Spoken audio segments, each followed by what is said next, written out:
Host of Leaders Lead the Podcast. We are going to have an amazing show today. That's because we have an amazing guest. That's because you're here and you're amazing. So we're going to have a good time. Do me a favor, light up the comment section.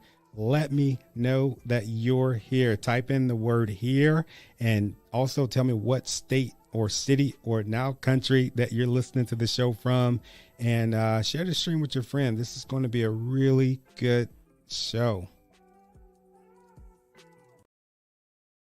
Hey, what's up? I'm Tony Taylor. Are you here for Leaders Lead the Podcast? Let's go. Hey, how did you beat me? Look, let me tell you about this podcast. We got like 5 seconds. Leaders Lead the Podcast is about leadership. Not just the leader without, but the leader within. All of these leaders that I'm talking to across the country, well, across the world now, they have one thing in common, and that's that they have overcome some insurmountable obstacles to get to where they're at today. Come on, let's go.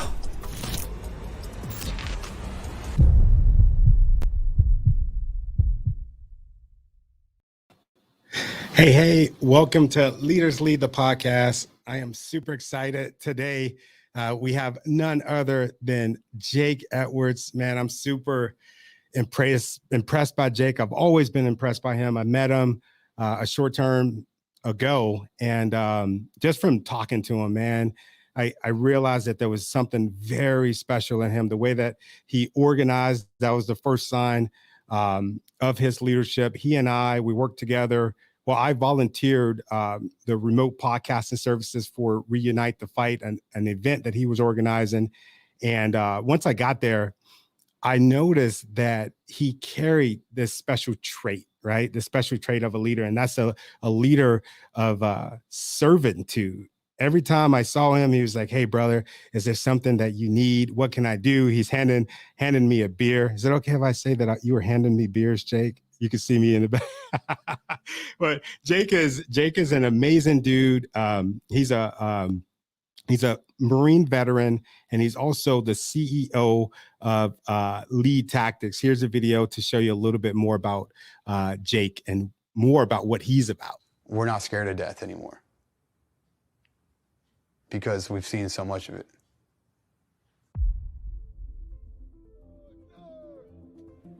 I joined the Marine Corps really after 9/11 happened. It was a big push, and it was an opportunity for me to go do something that I was passionate about. I've never really been a scared person. I've been a fear is natural, courage is a decision kind of person. But once I got there, it was like, oh my God. Yeah, the post 9/11 war just got even bigger because Iraq's kicking off now. This was May 2003. So Iraq kicked off just a month prior. They turned the knob up on us big time. Like, y'all going to war. Y'all gonna die.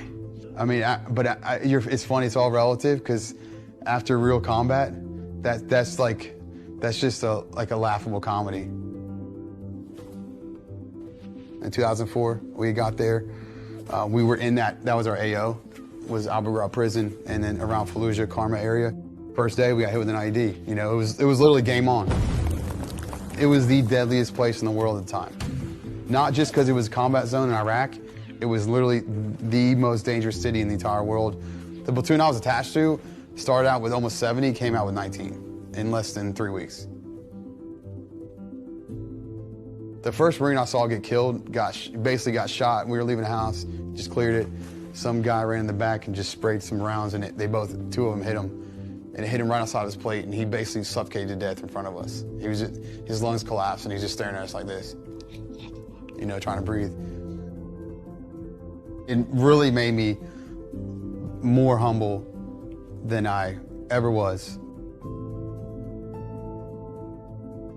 I made this vision where I want to be able to teach combat skills to those that are going to combat, but I want to do it as a civilian. Because I kind of got to do that when I came over from combat. I was training the next units to get ready to go. So I started a company called Lead Tactics. It covers the crisis training side for threat response, but it also covers development side of leadership. Because what I want to do really is just empower and create other Lead Tactics instructors around the country and working out there in their communities. It's not about me. It's all about those that didn't make it home. the best stories to tell are the ones from people that can't tell anything at all. It's done through us. And that's how those that didn't make it home live on, is through us that can tell their story.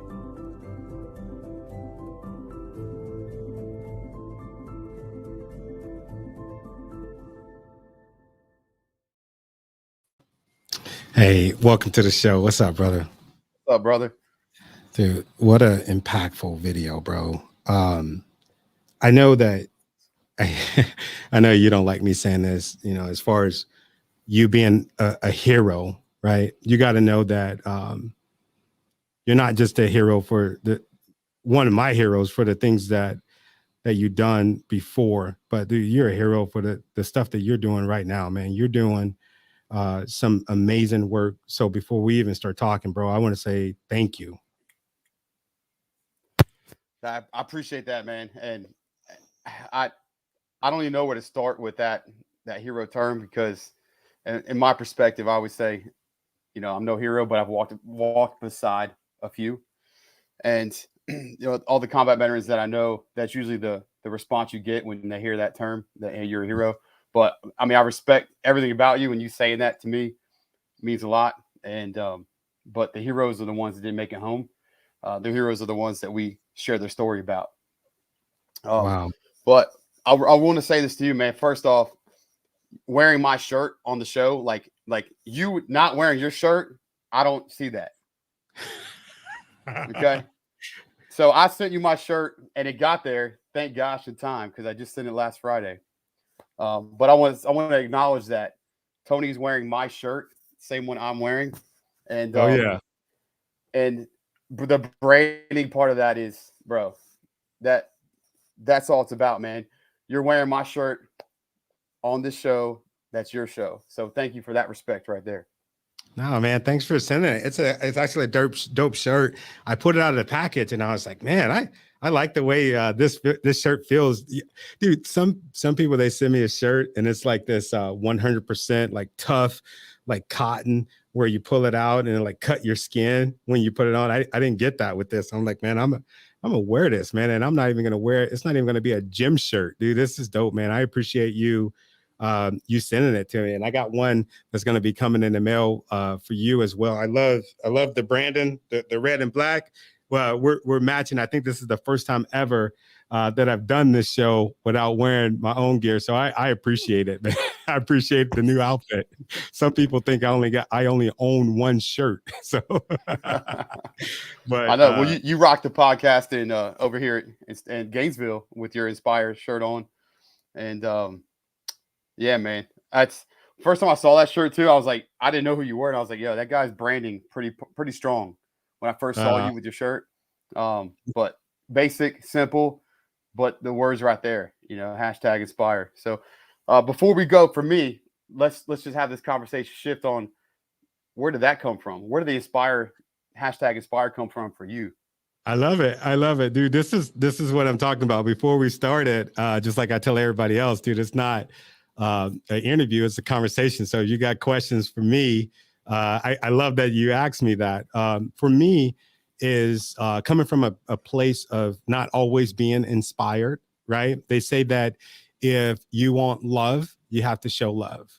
They say that if you want empathy, you have to show empathy. And for me, one of the things was, you know, being uninspired a lot of my life, or the better part of my life. Me seeing that is just another reminder. You know, maybe that'll be that 2% that'll kind of put me over the edge. It's just I just want to be inspired like everybody else. And sometimes it's just a reminder. I look in the mirror and it's just like hashtag inspire. Okay, that's what I'm on today.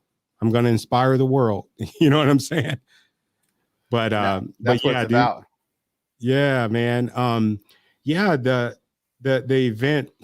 Let's start there, man. That's how we met. I started telling everybody the way that you move, the way and how I was impressed in the moves that you were making. You were calling me freaking, hey, make sure you have this, make sure you have this. We're going to be this. We're going to be on this time. Here's your ticket. Here's where you're going to be.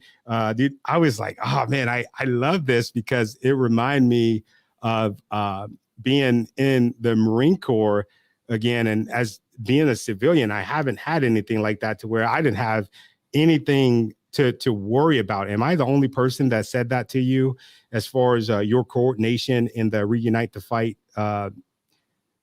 event that we had? No, I mean, and for me, it's not, I don't do it for the attention. Obviously I do it for, it's fulfilling for me, but I had one guy actually, remember when the food was coming out and we had lunch come out, the Mission Barbecue.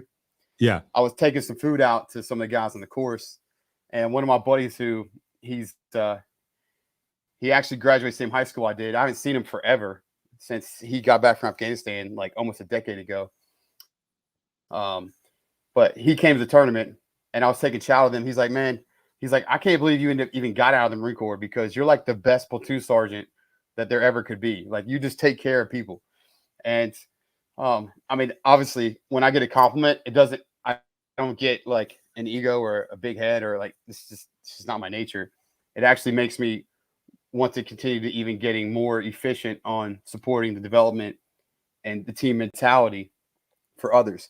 Because I want to share one quote right here that I always share all the time to my team members now, where I work full time for a local government school district, but also just anybody veteran wise that I'm connected to, which is, we can survive alone, but we thrive together. Oh, say it again. We can survive alone, but we thrive together. Oh, I love it. And that works in the primitive way we used to live out in the woods, out in the elements of this earth. We lived in tribal type environments with maybe 60 to 100 folks. We needed those team members to thrive, because we could have maybe survived alone for a short period of time, but for long term, we got to be connected together. And this could go to like a whole very dark, deep conversation with where we're at and with humanity right now, especially in our society and culture. But our kids, what I do full time, our kids really need that mentality pushed. That's my challenge to everybody out there. Our kids need to have that perspective where they need to come together. They need to find common denominators, but it starts with the adults in their life. Right. How did you get that perspective? Because that's not a perspective that's shared amongst common people. I don't see that a lot, bro. And that's why you stand out. Well, I have 4 sisters and 1 brother, so big family, and I'm the youngest boy out of the 6. And just when my parents split up when I was 10, we had this great structure, religious family, very, very. We were LDS, Latter-day Saints, like Mormon, and that kind of put pressure against my mom, because she just wasn't enjoying how she was treated. She felt like in the church, blah blah blah, and over time, when the time fuse is going, at some point it blows. So she decided to leave my dad. We split up. All the kids split up. Half went here, half went there, and it made me realize, as we all could probably relate to, it takes something to understand something. And when it took us apart, I started understanding structure, the team mentality, sports. Like, this is why sports I highly recommend for any kid that can physically do them, because it puts them in a different level of their character when they're tired, when they're sweating, when they're running around, when they're doing whatever they're doing, whether it's an individual or team sport. They need to be challenged outside of a predictable, static environment. And but that's really what came for me with sports, big family, and realizing what I had lost. That's where the team mentality, I think, subconsciously started for me. And then the Marine Corps is the one that just brought it. They ripped the whole freaking cane off the top and it's like, boom. Just tore it out. What made you join the Corps, bro? So I didn't go until I was almost 21. And so it was really a post 9/11 war was the big part. And realizing that, like, I didn't grow up sharing with how our family split up. I didn't grow up knowing the history of the detailed history of all the service in my family. My granddad on my dad's side was on one of the only ships that made it through Midway. He was a doctor. My other granddad, my mom's dad, was on the USS Wasp when it got shot down in the middle of the Pacific. And he was the youngest survivor out of the whole entire crew, 18 years old. He floated for 3 days on a piece of wood, massive brain injury, and ended up dying at age 38, which is a year younger than me now. So he survived that and then passed away later on? Yep, passed away 20 years later. Yep. Wow. From injuries from the wreck or the explosion and the crash. And then my uncle, who was like one of my best friends, he was a Green Beret medic in Vietnam. And so I kind of learned once 9/11 happened, I started learning more about like service, because we all realized it was like, it gave us that one thing as a nation to come together and find that common denominator, kind of what I've been talking about. And so for me, it was really trying to find purpose beyond staying in my hometown. Just so everybody knows, my hometown became famous for not a good reason. It was already famous, and then it became famous again. I grew up in Charlottesville, Virginia. That's where I'm born and raised. And now the whole world knows that name, whether it was for Jefferson or UVA, but now also the incident that occurred there a few years ago. And but growing up there, it was a small town. And if you're from there, it's still a small town. And it's hard to get out of a small town. And sometimes the military is the only way to really do it when you're young. So for me, a few things, but I knew I needed to find something for me. And the Marine Corps sounds like did it. Yeah, it sounds like you're on a journey for purpose. Because man, when I joined, 9/11 hadn't happened. Actually, 9/11 happened when I was in boot camp, and just the mere fact, dude, full transparency, bro. Just the mere fact of, holy shit, we're going to war, like scared me. But I was ready. I was ready when it happened. You, on the other hand, it happened. You're a civilian. You joined. What, like, did you have an idea that maybe by me doing this that I would go to war? Oh yeah, I mean, like in the video you showed, the intro, which, by the way, thank you for doing that. That's a beautiful video, bro. It's hard to watch that and then of yourself and be like, I gotta discuss things now, you know. Yeah. But in that, like in the video, I was in boot camp 6 weeks after the Iraq war kicked off, maybe 7 weeks. So the whole time they're telling us, y'all all gonna die. Every one of y'all is gonna freaking die. You know how it is at boot camp. They're just trying to see who they can get riled up and to expose their weaknesses and build character under stress. Yeah. Yeah. But we already knew it, and I kind of want to go back to you. You're in boot camp when that happens. In reality, you couldn't have been in a better place as a young service member, soon to be service member, because you're in the place that builds the first step, inoculation of Marines, where you probably had all the confidence in the world once you got out of there when that war started.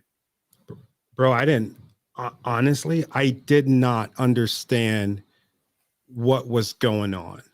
Like I'll never forget. We were running. Where did you go? Did you go to Paris Island or San Diego? Paris Island. Oh man, I'm about to get you out of here. You hung out at the airport? I don't want to hear it. Dude, come on, man. It was okay. The sand fleas, right?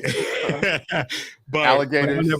I'll never forget. I'll never forget running. And we were running. It's like right by the airport, right? And when we would run, we would go towards that last stretch of our run. We would feel the jet exhaust on us, and I would always dread it. I'm like, okay, here we go. So we ran. I didn't feel anything. I didn't feel the heat.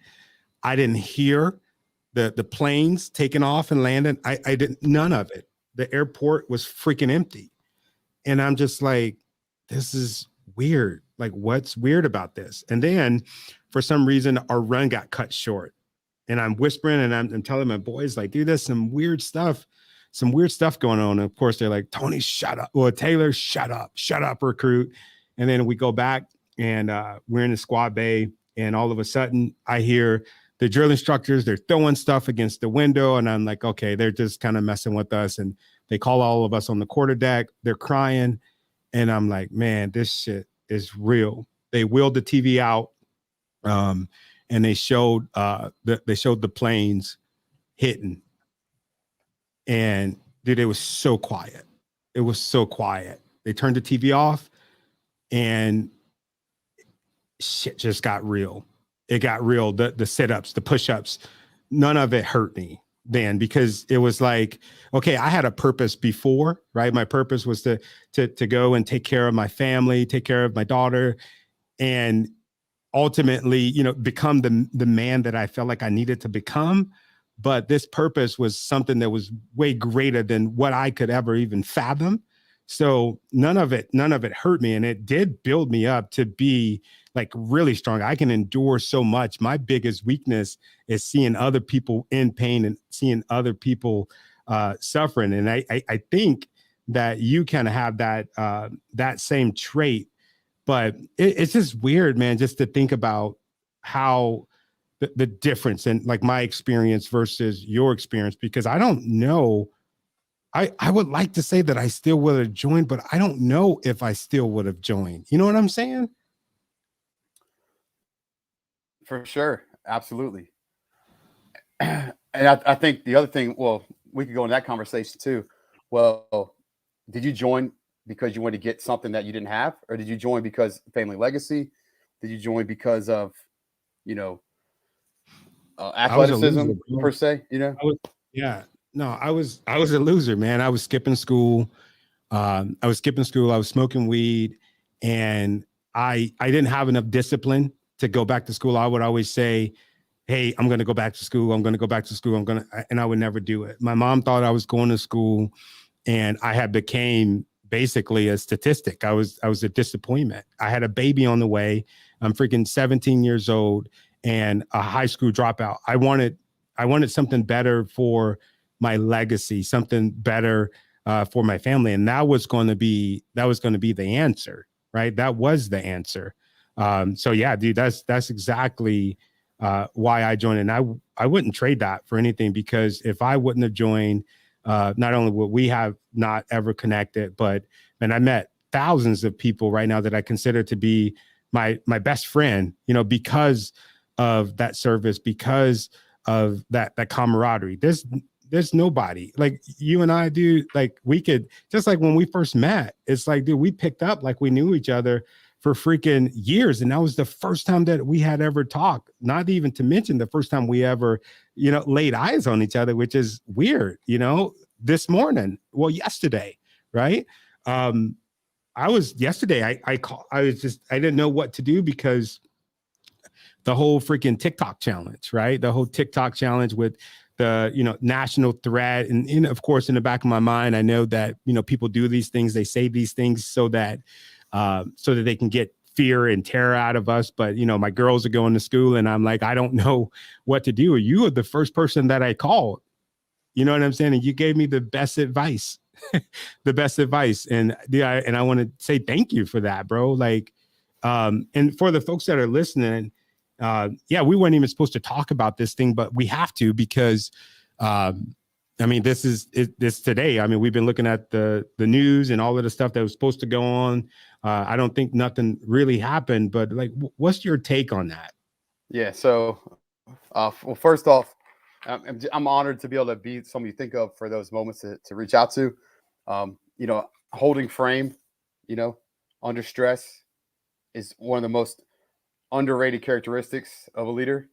And I think that's one of the things that I overtly, it's like you wear that inspired shirt because you overtly want to see it so you can remind yourself. I overtly want to be the guy that holds frame and has composure under stress, because my full-time job, I'm the administrator for one of the largest school districts in the country.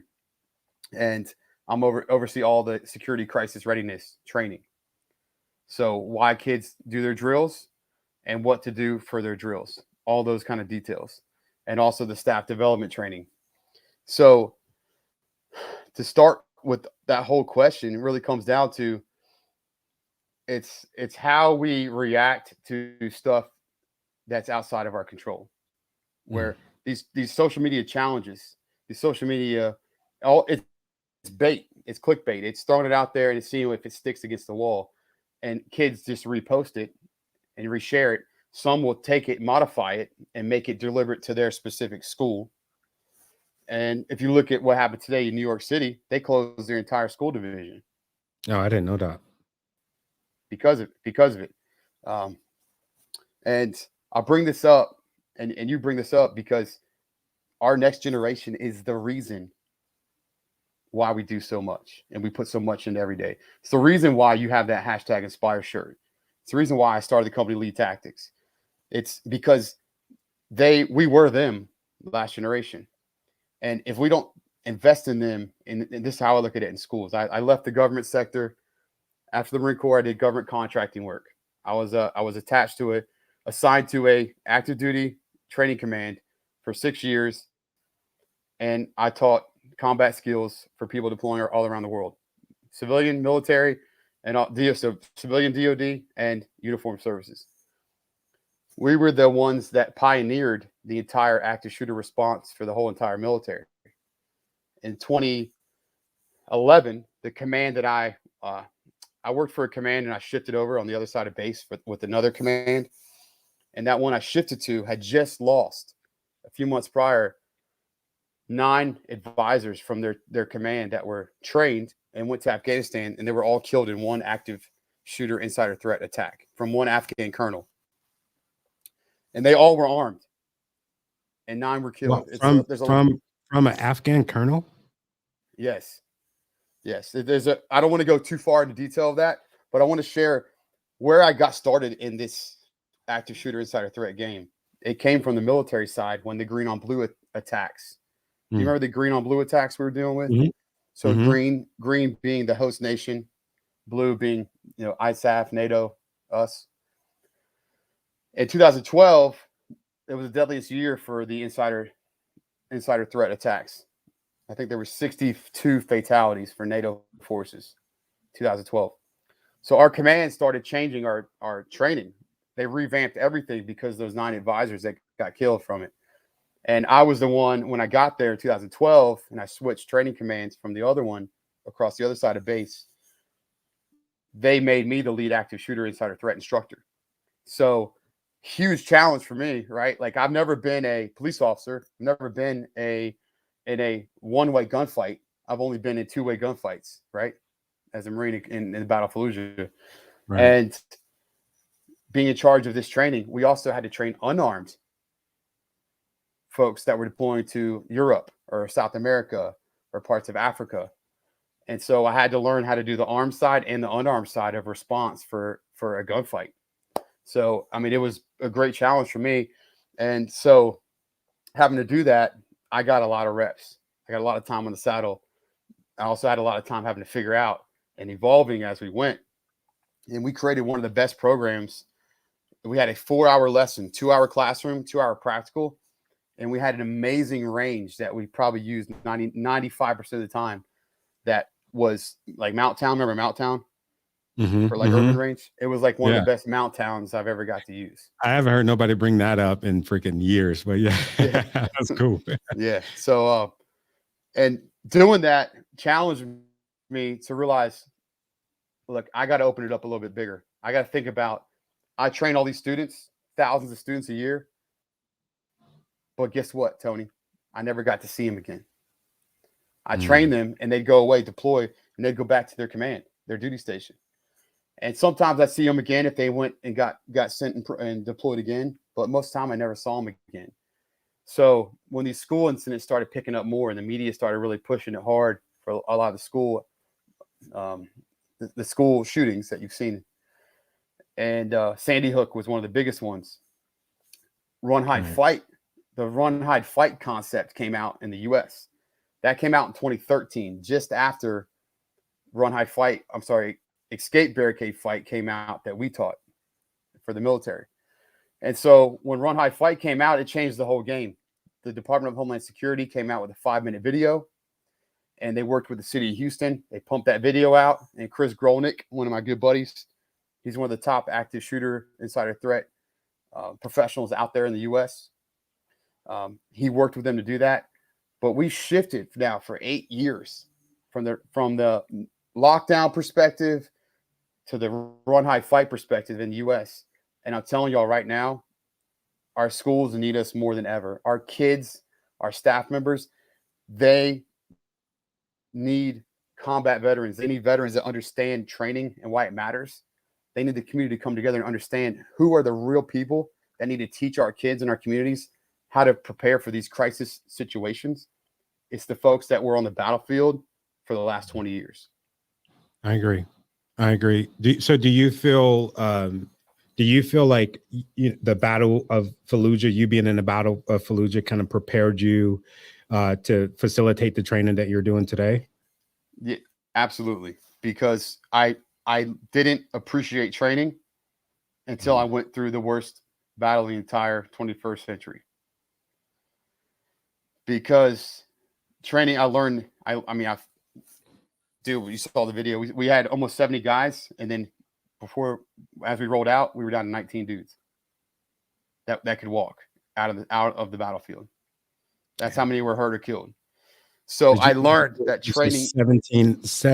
19 out of 70. Yeah, it was like 68. I think we went in there with detachments. My squad leader was hit with the RPG. Third day, luckily he survived, but just it was just nonstop. Every day someone was hurt or killed, or multiple, and it was nasty. And it made me realize, like, the team mentality, of course, came from that. The holding frame, composure. You got to fail. You got to be scared. You got to learn how to respect things. And when you do it in the worst violent situations in the world, you also see some of the best humanity in those situations too. The brotherhood and the sacrifice, and the people that say, no, I'm going to be point man. I'm going to be point man all day. And then guess what? That person is no longer on this earth. And now it's your job to tell their story to the rest of the world.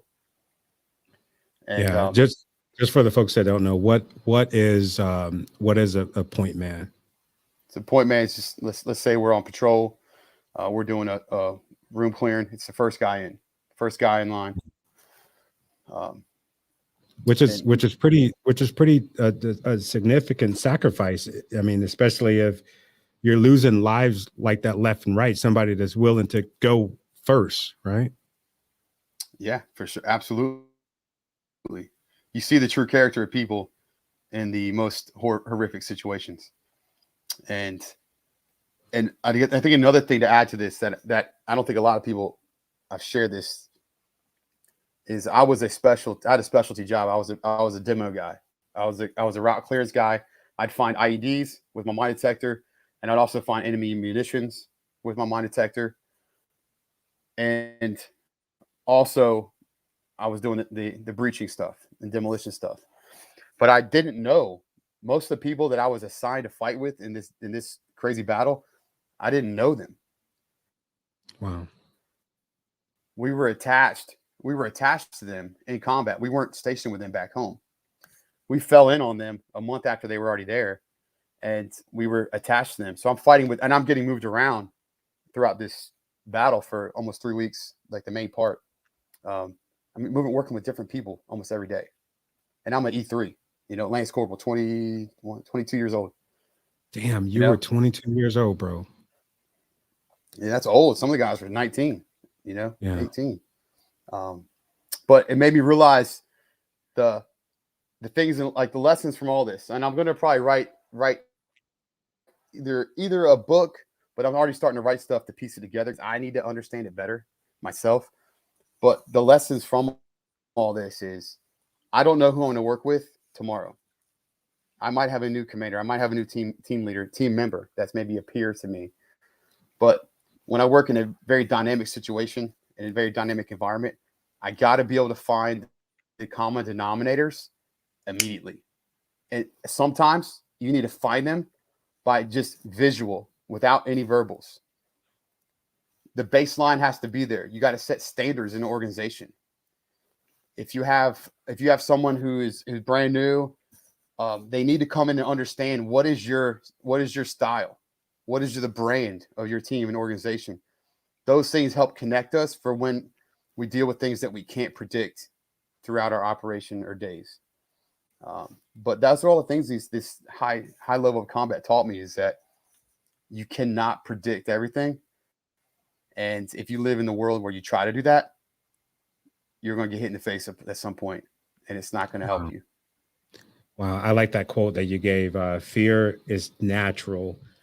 Courage is a decision. Were you ever afraid during those times?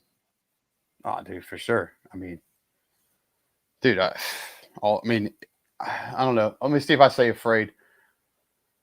I try to tell my kids, but don't be. You can be scared, but don't be afraid. And let me say that might sound almost the same thing to some people, but my definition is fear is natural, right? It's there. Don't train and add fear and training, because fear is already natural. You want to add respect. So I was scared for my life. I had to get to the point where I learned that I don't know if I'm gonna make it out of here, but I know that the fear that I have is not going to help me if I don't learn how to respect what I don't control. Because I can't control that doorway, that window. I can't control that house, but I can control what I have physical control over, and I can understand what my team and I have accountability over, which is our sectors of fire, which is our communication, which is our nonverbal communication is the most important thing in combat, because there's a lot of verbals that just aren't going to be utilized and aren't going to be understood. But our kids truly do better when they can understand that their fears they have are real. Like Jordan Peterson talks about a lot about, don't teach kids that there aren't monsters in the world, because one day they'll realize that there are monsters in the world. Wow. And I was talking to my 4-year-old about that. I'm like, she's like, Daddy, I can't sleep. I'm like, what's wrong? She's like, there's all these monsters in my head. And I'm always like, well, let's talk about it. What kind? She's like bears, snakes, the moving trees. I'm like, whoa, time out. What movies are y'all watching these days? She's like, well, my older sister Haven, she's watching a movie that does this. And I'm like, okay, and I tell her, look, bears are real. Yes. Snakes are real. Yes. We respect them. We have fear of them because they can do damage. We respect things that control us and that can harm us. Right. But my 4-year-old is starting to get it, man. It's your dad. Every kid's different, but every kid's an experiment on. They challenge how you have to articulate things to give them courage and confidence. Yeah, definitely. Because you can't say one thing to give. Let's say like I have, I got a 13-year-old and then I got a 10-year-old. If they're both worried about the same thing, I go in one person's room, one of the kids' room, and say something and it works. I can't expect to go in the 10-year-old's room and expect for that to work as good. I'm glad. It seems like you are a person of like, you believe that communication is important, right? Dude, it's the key variable to knowing the mission and moving forward to win. Wow. Let's hit this comment. Mr. Green said, Jake is a stand-up guy, one of the realest, most genuine people you would ever meet. I will be watching when my kids are 6. Thank you so much for your service and your continued dedication to serve.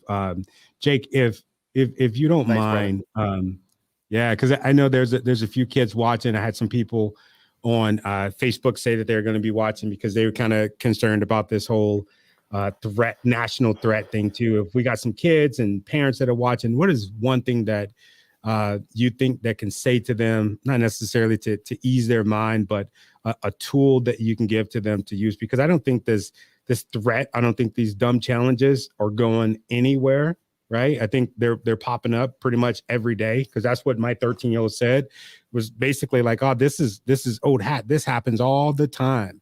What do you think is a helpful tool for them to navigate during these weird times? What a great question. And the comment from there, man, thank you so much, sir. I try to be as humble as I can and just support people. But for our kids, man, I think the best thing we can do is when they're put them in a safe place, like their home, right? Home should be, not all kids, I can't say this openly to everybody because it's not perfect, but their safest place should be their home, right? Yeah. And let's assume that those parents out there that are actually cared about this stuff and that want to find the best tips for your kids, put them in their safe place. And the first thing you can do for them, especially when it comes to their crisis drills at school, is ask them to show you, not tell you, show me if they train at their school, show me, pretend this room is your classroom. Show me where you would hide if this was your classroom door. Where would you hide if you were doing an intruder, active threat, active shooter, lockdown, whatever they call it in their district? Where would you hide if this was your classroom? And let your kids show you, like place themselves there. And then when they do that, you ask them, okay, where is your teacher at this point, if this was your classroom? And I do this with my own kid all the time. Do it. And she's like, she'd be right over there, closer to the door or right over here. And I say, okay, now how do you feel when you're in this situation in your classroom? How do you feel right now?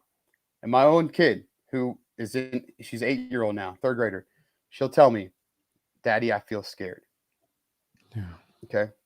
So I'm going to cover why I'm sharing this and why I do this, why I recommend this first.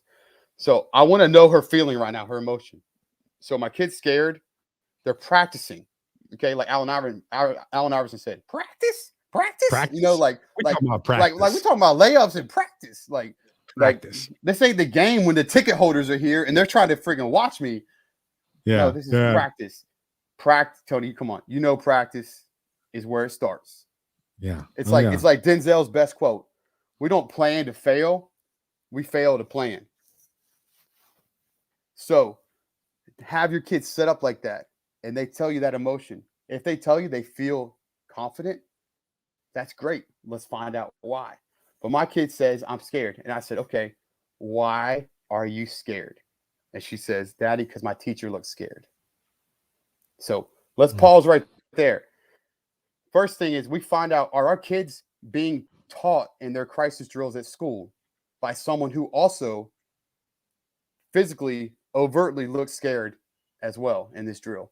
Because if they do, it's understandable, but we need to work on that character because our kids need confident people because we make our teachers become these adjunct crisis trainers in their classrooms.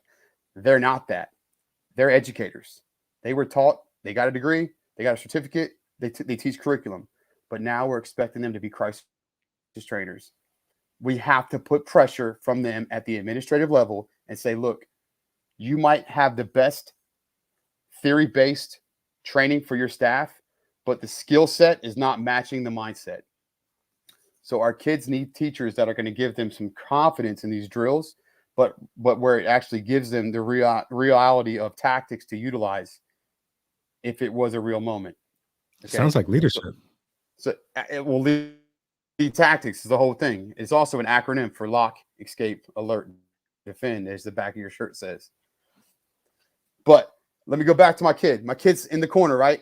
So here's the thing. If my kid's hiding in the corner right there for their simulated drill using this room at home, I say, okay, show me where you're placed. And she'll sit down on her butt. Now let's just think about this real quick. If you do this with your kid and they're sitting down on their bottom, ask them, do you think you can get up fast and run away if you had to right now? Let's say that's a land shark, right? I always tease kids, like little kids. I'm like, hey, imagine if there was like a land shark and it's on the ground and moving around like with feet. And they're like, they're not real. And I'm like, but just imagine it. How fast could our kid get up if they're sitting down on their butt? It takes time, right? No predator, and we are predators. No predator will sit down on their butt and wait until it gives up defeat. So we don't teach sitting down on your butt and defeating. I tell the kids to kneel down, take a knee, right? Remember shooting 101? Take a knee. You lower your silhouette in half. So that And then what you do we could do in the prone? react, and so The that prone, yeah. you're ready to move. And so I teach kids to be like a little copperhead. So kneel down. If someone breaches that door, guess what? It's time to be a copperhead. And I always ask people in training, why do copperheads bite more people in the U.S. than any other snake every year? It's not because they're the meanest or the fastest or the strongest. It's because they have amazing concealment and they know they strike when they have their opportunity. And you need to figure out how to get your opportunity. That's what I teach my kid to do. And that's my long answer on what I recommend for everybody out there to do. You got to unlearn the bad. You got to pull it out. Like Dr. Joe Dispenza says, unlearn, and then you relearn. We got to relearn these kids and staff members the real tactics that will work in real combat, because it becomes combat at that point. Yeah. Yeah. So do you think that the teachers and staff, like as a whole, right? And not just because I'm pretty sure that your district is prepared, but do you think as a nation, we're prepared to defend these kind of threats? No. And let me tell you why. So let's go back to your career, Tony, on the fire code side. The last kid to die in a fire has been almost 50 years in the U.S. in a school. Mm-hmm. Okay. We've done a great job. We created amazing layers to mitigate the damage of fire. And as you know, it's not fire, it's just smoke inhalation usually. Yep. We put a national standard in place for fire code prevention. Our national standard for active shooter, active threat response, it still, unfortunately, is the old lockdown way, which came from 1970s lock down the prison term, prisoners on the loose, lock it down.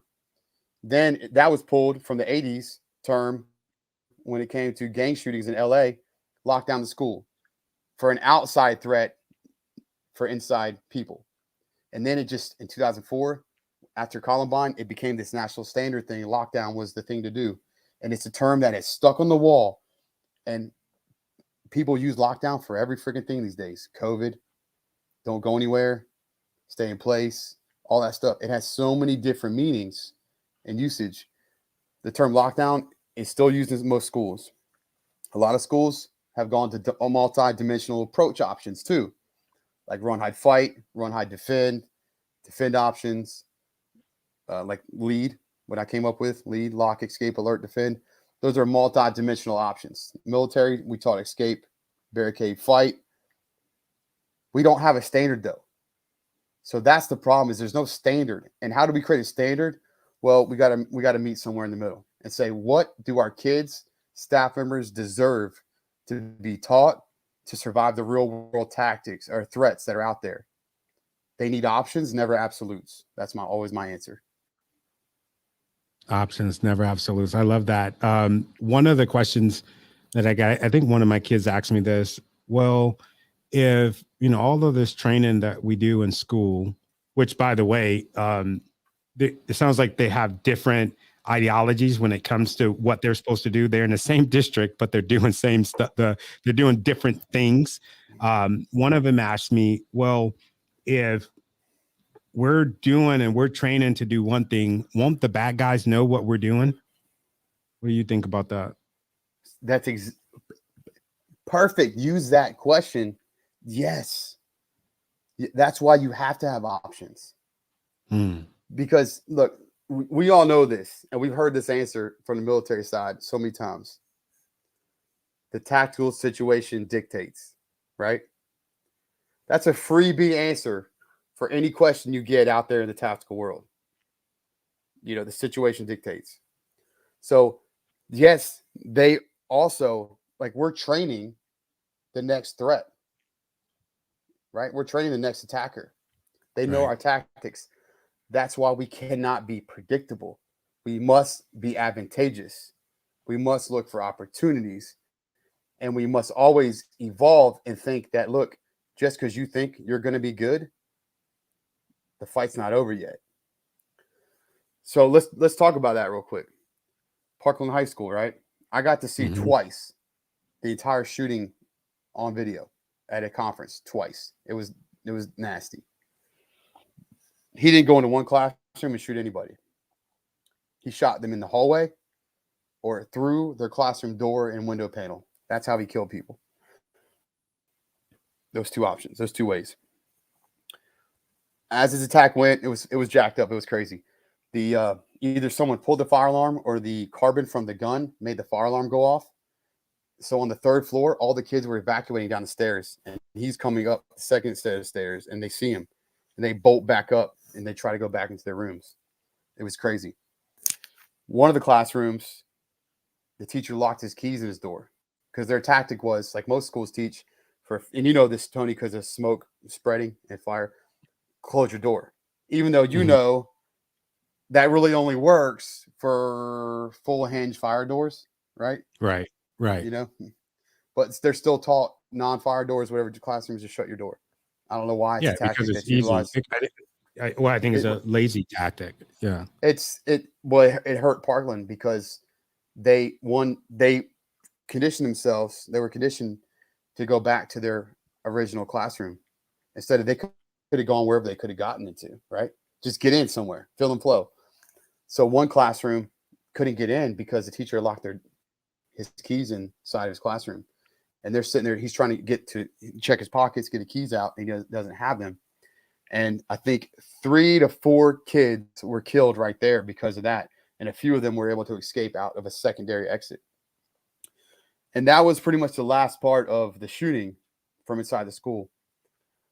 The shooter went over to a teacher's lounge. This is the 3rd floor after all this, and started shooting out of the windows as students were escaping from that school and that part of that compound, that 9th grade wing.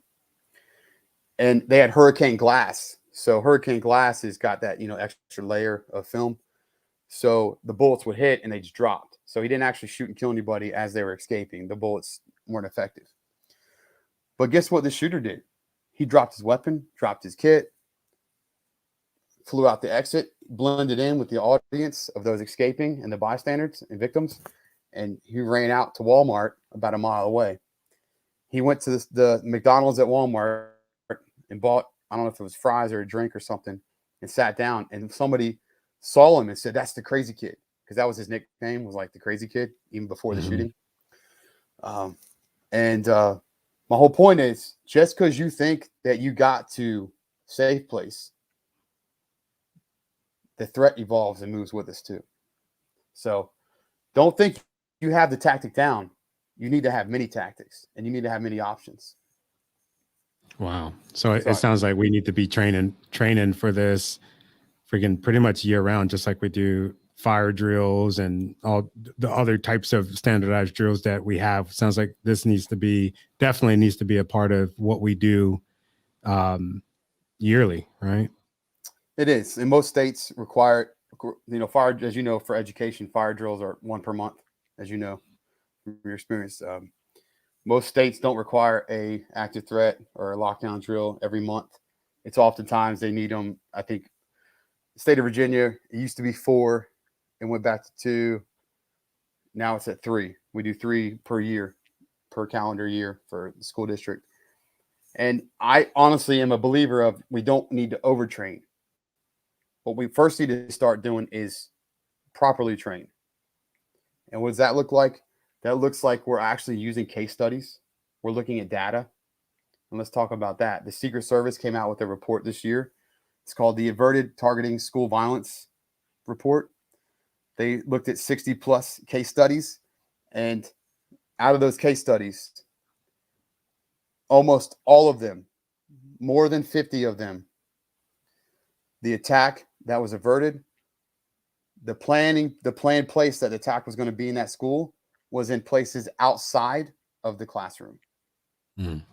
But I challenge everyone out there as well. Ask your kids, ask your friends, whoever you know that are teachers, where are they currently training for their drills at school? Because most people, for convenience, for state mandated drills, Tony, you know this, checking the box. Checking the box. Right? Checking the box. Right. Or they might not even, we're they might not even do them, man. They just probably pin whip them, right? Well, yeah, that's, you talk about losing your friggin' job. That's quick. Yeah. But still, minimum requirements often, because I think we overtrain And part of that is the fire drill demand that we do see. I highly recommend a fire drill every other month. Every other, yeah. Okay. I get fire. Look, fire is so valuable to respect, but we put so many things in place to mitigate the spread of fire in schools. Sprinklers. A lot of schools are made out of masonry, right? Like cinder blocks. Have you ever seen a cinder block catch on fire, Tony? No, Okay. no, You know, no, and no. If anything, I've seen people set fires on the inside of them because they know that it's going to be contained, right? Because they're so strong, right? exactly. So we put all these things in place for the fire mitigation, and it's shown, it's worked. And I've talked to fire marshal, the state fire marshal. I've talked to him about, hey, can we look at some maybe every other month? And he's like, why would we change it when we know it's working?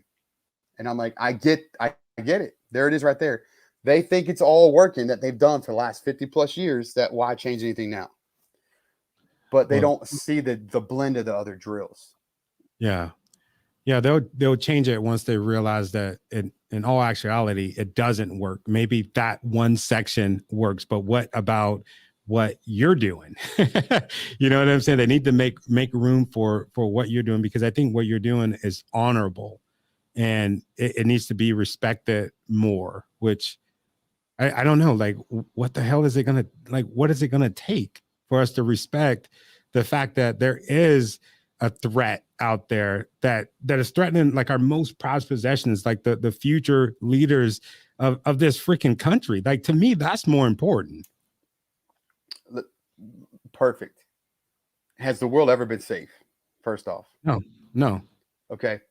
People like us, we try to make it better and safer each day.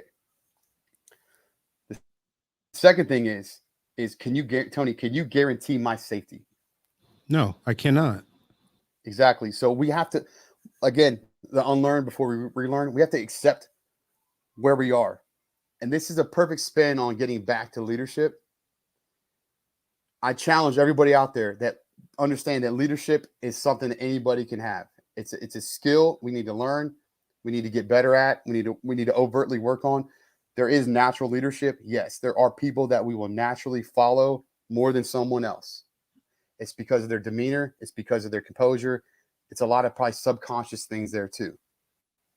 But the biggest thing about leadership for our kids is understanding that, look, we have to be real with them. And this is the biggest problem with schools, is that we cannot, and I mentioned Parkland High School, they're the perfect case study to look at. We cannot guarantee accountability when the real attack happens.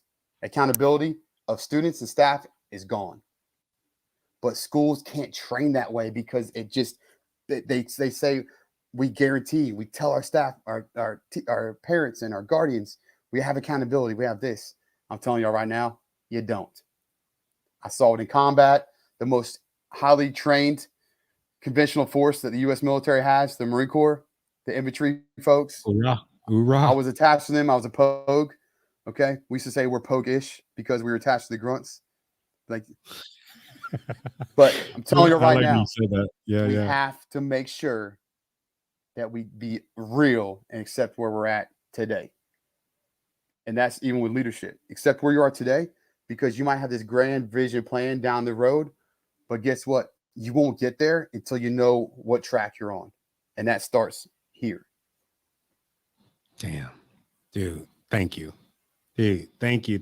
I know there's so many people that are watching this right now, and they're just like, man, I want I want to give your contact information to my kids' school system. If for some reason we got some viewers, we got some listeners, you know, I know they're thinking, how the hell do we contact Jake? How do we contact Jake so he can come in and train us up? Like, where can we go? So, I mean, you got my website. I got two websites, leadtactics.org, and I got threatresponsetraining.com. You can find me on LinkedIn at Jake Edwards. You can find me on Instagram at Lead Tactics. You can find me on Facebook at Lead Tactics. I still need to do a Lead Tactics LinkedIn page. I'm taking some time off during the holiday break and Christmas break. So I promise I'll get that going. But I want to add this one last thing, Tony. I thank you so much for plugging that out for me. You can also go to Lead Tactics on YouTube. That's our channel. Where I have 2 different podcasts I do, and one's with a group of guys and one's just me. But I want to say this for our schools: the thing that I see is going to be the best way to build the skill set, because the mindset must come first, and that's where we start. That's day one, the mindset building. But once you add the skill set, okay, the application side of things, we need to blend the mindset and skill set together so these kids understand the drills they're doing, and we don't need to rush their training. We have 13 years to train the average kid in our country, right? K through 12. That's where why I left. My parents were retired educators. My mom was a kindergarten teacher. I left the government side of training. It was amazing. I made great money doing it. It was awesome. It was so fulfilling. But I knew I would never see my students again. I see kids now from a kindergartner. I'll see them for 13 years now. Wow. And I'm teaching. I'm telling you, I call my daughters. I got 2 girls and a boy.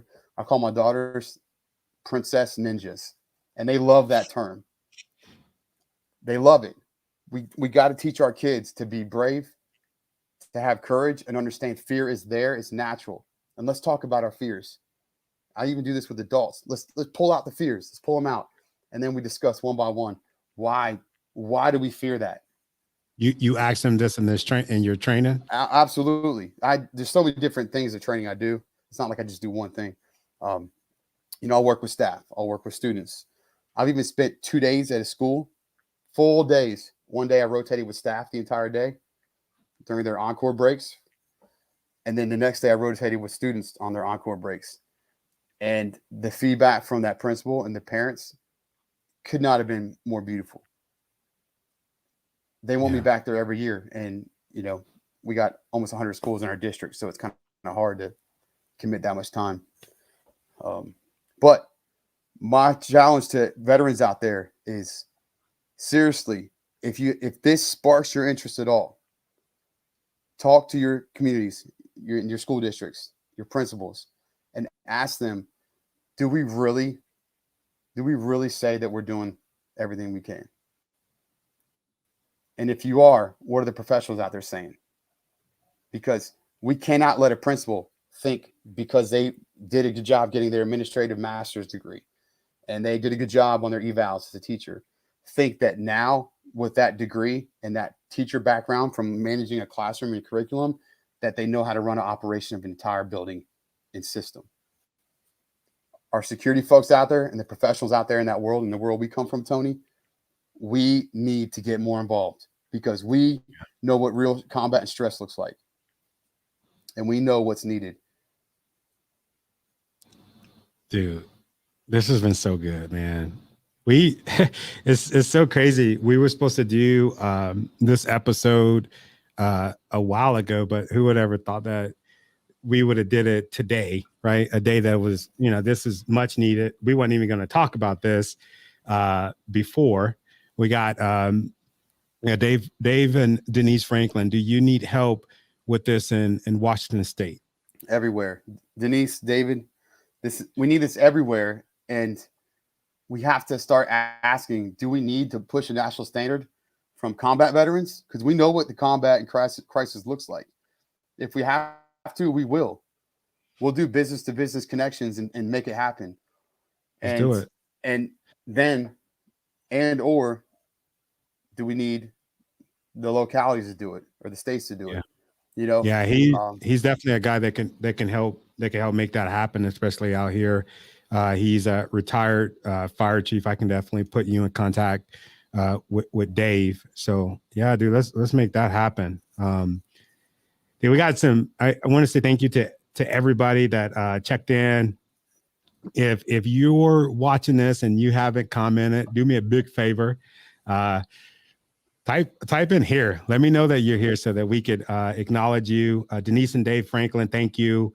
Whoever the LinkedIn user is, Princess Ninja Power. I want to say thank you. Sorry we can't see you. I think the reason why we can't see you on LinkedIn, you got your privacy settings on lockdown. Go ahead and unlock those. Unlock the privacy settings. It's okay, right? It's okay to unlock them. Yeah, come on, anonymous. Yeah, unlock them. We got Jenny Taylor. Man, who is that handsome dude she's with right there? Yeah, that guy looks familiar. Yeah. Yeah, He's just another bald guy. That's all he is. Yeah. Oh man, that dude is freaking handsome. We got the good brother Brandon Titus. Thank you for checking in with us. Who else we got? We got my mom, Wilma Cotton Watson. That's my mom watching. What up, Mama? Thank you for watching. Hope I don't get in trouble. I didn't say any swear words, did I, Jake? Nah, you're good, bro. You're lying. And if you did, it's all good. Hey, turn on the TV now. Our kids hear it on the TV all day long. I know, man. Hey, I wish I could stop it, bro. Hey, I saw that one comment. I want to say one last thing, one last challenge. If you got kids, there's a game you can play that they already know. It's called Ninja. Call it Ninja Hide and Seek. So let them go hide. Let them kneel down, like I talked about. Let them get in a good strategic position. And when you find them, I always take I have like focus mitts and a tombstone, like or a kick shield that they can punch it or kick it. And when I find them, they attack me. They counterattack me, like I was talking about in the classroom. And it teaches them confidence instead of just going in disbelief and helplessness. They fight back and they hit my shield, or they hit my focus mitts, and I teach them to escape. And I tell them simulate escape, and they love it because it gives them things that make them feel good about I did something to create an opportunity for myself. So Ninja Hide and Seek, try it with your kids. They hide, you find them, wear your focus mitts, or grab a pillow. If you don't have a tombstone or a kick shield or focus mitts, grab a pillow and let them just beat that thing. Hammer fist, straights, whatever you got, kicks, knees, elbows, and then tell them to escape. And we're teaching that skills at home. And when they get to school, they're going to start asking their teachers, hey, why are you having us do this when this is what we should be doing? So I like that. Anyway, I'll stop there. I know we're over on time. No. We're good. We're good, man. We're good. We're good. I'm just trying to be respectful of your time, man. I got a marathon today, man. I got another show at 5. So if y'all watching at 5 with Enrique Gonzalez is going to be really good. Very impactful leader that I enjoy learning from. But dude, this is really good, dude. I'm so freaking appreciative of you for coming on and talking about this sensitive subject. I'm appreciative of you for talking about your time in Fallujah. I think that's important. One thing that I was going to talk about before was this thing that you do. If you got some time, Yeah, I got time. You sure? Yep. Right. Hey, I'm off for 2 weeks, bro. Chilling. You're not just being nice to me, are you? No, I'm chilling, bro. No, I love it. I got time, bro. Yeah, this thing that you do, because I know I'm connected with a lot of veterans here on LinkedIn. Look like a lot of veterans that tapped in. You put on one of the biggest reunion events like ever put together.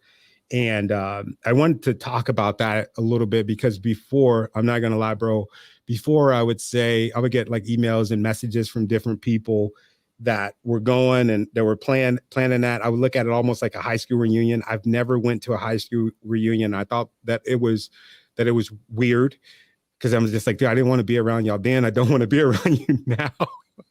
But I got a chance to experience an event that you help put on, and it was life-changing. I remember just sitting there and having conversations like we're having right now.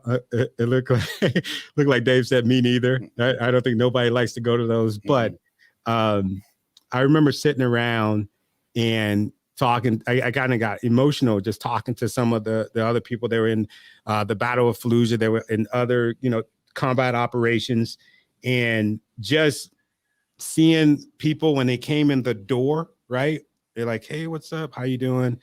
And seeing them when they were getting ready to leave, there was like this cosmic, I hate to be dramatic, but it was pretty dramatic. This cosmic shift that happened like within those folks. And I just remember flying back on the plane and just being like, damn, man, that's definitely something that not only that I want to be a part of, because the experience it was good, but just to see, man, how important is that for you to put on those types of events for the veterans? Man, it's, for me, it's, if we don't do it, who will? That's kind of how I look at it. And I'm a high visionary person. Like I sit here and reflect a lot. I take a lot of notes. I journal. And for me, it was, what can I do to help veterans feel more purpose in life? Because this is the one other quote that I love. You can't teach passion, but you can find purpose. But you got to find drive to get there and get that direction from it. So the important thing behind the veterans thing, man, is what can we do to make them feel like they have something of structure again? Because the military never questions your structure. That's the one common denominator we all have. That's why I was able to go to the Battle of Fallujah, the worst battle in the entire post 9/11 war, and meet people just that morning. Hey, you're going to be a demo team with them today. You're going to be the small rocket team for them today. You're going to be the Bangalore throwing team for them today. Roger that. I don't know who they are, but let's go. The Marine Corps never questions that for us. We know that purpose. But once we get out, we have to be the entire focus for our own personal purpose and passions. And that's the challenging thing. I don't have it, but what I have is I have high ambition, high inspiration. I have like, you going to tell me no, I'm going to ask you again. It just might take me a little while to figure out how I need to ask you next time. I've experienced that. Yeah. Dude, my coworker today, he's like, bro, you are the most persistent motherfucker I've ever met. And I was like, that's just me, bro. I mean, that's I'm glad that you said that, man. I believe in that, man. There's certain people that you'll see them doing this thing, even if they're doing that thing that they're trying to do. If it's done incorrectly, you'll see them because they're pushing. And then all of a sudden it's like, boom, they got it. And the reason that they got it is because of their persistence. And that's what I see in you, dude. Oh my God, I see that in you, bro. For sure. Like you ever heard the is it the Benjamin Franklin quote? Tell me not forget, teach me not remember, involve me not learn. Like the layers of it, like crawl, walk, run, all that military lingo, all that stuff. Like you got to develop it. And but the reunion stuff, I'll share this real quick. So the Battle of Fallujah 15-year reunion, I had this vision to do it. I live real close to the National Marine Corps Museum. And so I met this dude at it was like some winter event. He had a table set up for a charity called Azalea Charities. And they do a lot of veteran stuff. So I said, hey man, I'll volunteer. I'm local. I just moved back to Virginia a few years before. And the older generation guys, he was a Korean War guy, the Vietnam guys as well. Like they need us. They need us. We need to start helping them out. So I met him and he got me exposed to a couple of events. And then I said, hey man, I met General Coleman, or Lieutenant General Coleman, retired from the Marine Corps. He's the highest officer in the Marine Corps that's African American, tied with another guy, Lieutenant General Coleman. And I told him my vision for the Battle of Fallujah 15-year reunion, and he was like, telling me, like, you need to know this. And he's like, I'll connect you with some folks at the museum. He did that. I got there, got connected with Lieutenant General Natonsky, who was our division commander for the Battle of Fallujah. He got me connected with Sergeant Major Kent, who is our homie, right? One of the best speakers I've ever freaking heard. Dude, that guy's thanks to you, he's going to be on the show here soon. Is he? Yeah. That guy is my dude, bro. And then he got me connected with Colonel Shupp, Colonel Shupp was our regimental commander, AKA the mayor of Fallujah. And so all it took was doing that. And it took me just asking some questions, man, from people, a 3-star general retired who I was playing golf with. And I just said, hey, I had this vision. And he's like, hey, this is what I recommend you do. So to get to that point, it takes conversation, communication. So to kind of reverberate, to I'm getting what you're putting down. To rehearse what we talked about and Yeah. summarize it. Communication, confidence, and just having the discipline to have that vision outside of the present and see the future forward of what can be possible. And the event became the largest post 9/11 reunion at the entire National Marine Corps Museum ever. And we raised $60,000, dude. I put on a golf tournament. The first golf tournament I did 2 years ago before I met you, we got 30,000 from them, from that one. That's and then BT, I got B14. $30,000 from Semper Fi Fund to pay for all our food at the event. And it saved people's lives, bro. The testimonies people wrote afterwards were crazy. And some of those guys you got to see at the tournament. Oh yeah. And for me, man, like, dude, there's no, like, I don't do it for recognition. Like, I am a Leo. My wife always jokes, you freaking, there goes that freaking Leo wanting to be all been the freaking attention, and I didn't see me, bro. It's funny you say that, because I didn't see that, man. With working with you, I saw you just kind of fading back and supporting and serving other people. And that's kind of like where my leadership antenna was going off. Like, man, look at this dude, man, behind the scenes, making it happen. You got an award, right? You didn't expect to get an award, because that's just the way that you roll. You roll without expecting to get something in return. But yeah, dude, I think I got that flag. The dude bought that flag for me. Remember the auction? Yeah. Is that one of the ones that got signed? That's the one. That's the wooden one that the guy bought for me for the auction at the tournament. I mean, I had a few beers at that point. Okay. I remember. Oh man. I had a driver though. So yeah, kids out there, give somebody else your keys. All right. I agree. Your driver was awesome. I remember that. She's like, let's go. No questions asked. Hey, where did Jake go? Jake disappeared. Ghost. Pop smoke. Just like that. And you listen, man. I like that, man. Let's see. Dave said, great leaders never expect anything we do for the people. I can't wait to get Dave on the show, man. He is dude, talk about a leader. Dude, they I'll never forget, bro. One of my first shifts at the fire station, it was like being on freaking TV. It's like, oh man, we gotta talk to you. Come in here, come and talk to the chief. Dude, this dude stood up and he was wearing a freaking thong at the firehouse. Oh man, dude, but it was so freaking funny, man. I remember like sweat pouring down, everybody laughing. Like I didn't know what to do, because at first I'm like, man, am I about to get in trouble, or like what the hell is happening, man? I can't wait to freaking get Dave on the show. Dave, let's connect, man. Let's get you on here, man. But Jake, dude, this has been such an honor. I enjoy learning from you. If there's ever, you already know that I ain't got to say this, man, but there's ever anything that I can do to help support your program, please let me know. I actually have an idea. I have a couple contacts that I think that will be beneficial to our community, to people that I can connect you with. I think that there will be some you had to bring that up.